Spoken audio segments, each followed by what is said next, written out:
Здравейте!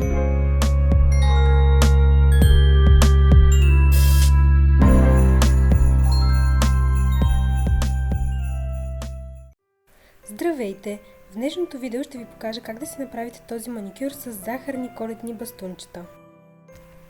Ако искате да видите как точно го направих, продължавайте да гледате.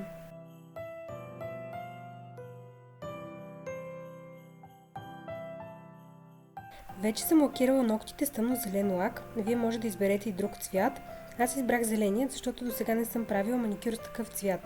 След това с точкатор и бяла акрилна боя внимателно оформям бастунчетата, като ги разполагам хаотично върху ногтите.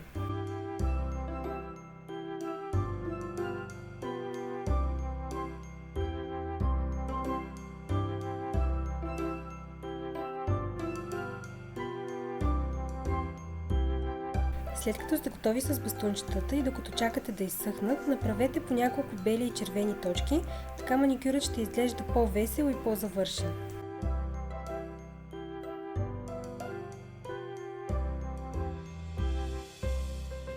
След като белите бастунчета са изсъхнали, продължаваме с декорацията. С тънка четка и червен лак внимателно правим малки чертички върху всяко едно бастунче.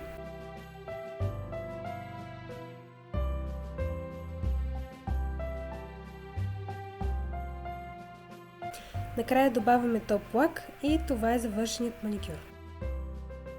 Надявам се този маникюр да ви е харесал и ако е така, абонирайте се за канала ми и харесайте видеото. Изпратете ми вашите коледни маникюри във Facebook или Instagram. Благодаря ви, че гледахте и очаквайте следващото ми видео.